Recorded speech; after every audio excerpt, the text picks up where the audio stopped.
Mahigpit na ipagbabawal ni MMDA Secretary Francis Tolentino ang mga siga sa kalsada.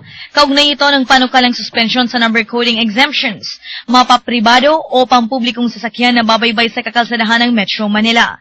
Aniya, ipatutupad ito ng walang kinikilingan na kaluklok man sa isang posisyon sa gobyerno, basta't lumabag sa batas trapiko ay agad na papatawan ng kaukulang multa o parusa. Nako, yung mga demonyong bus dyan. Ay, sinabi mo. Nasa motorcycle lane. Mga hari yan eh. Yung mga motorsiklo, hindi sila pwede sa ibang lane. Hindi, Pero yung oo. motorcycle lane, pwede rin gamitin ng mga bus, ng mga Tama. pribadong sasakyan, di ba pa, mga truck. Tama, Mike. Ayos. Ay, Teka mo na, hindi ba may bus lane din?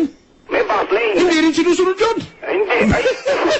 Lumalabas yung mga... Seryoso po, kitang-kita natin araw-araw yan ah. Bigla ko tuloy naalala yung bus lane na yan eh. Meron ba yan? May bus lane, may motorcycle lane, may kung ano-anong lane. Kulay dilaw yan eh. Kulay dilaw yan. Ano Yung ba bus tawag lane na yan? yan. Yellow lane? Oh, ano? Nasusunod ba yan? Ay, hindi. Oh, hindi. No loading and unloading, pero may mga nakabalagtad na mga bus, tsaka mga jeep. Oo, dyan lang. Ayos, Sabi ka muling EDSA. Lalo Yan. yan.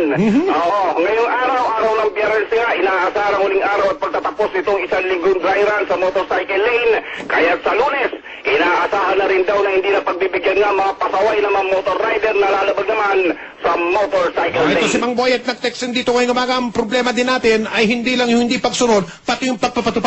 Yung mga dapat nanghuhuli at nagpapatupad, nagpapailan ng disiplina. Eh sila mismo, walang disiplina eh. Ay, Paano totoo na tayo yan. yan?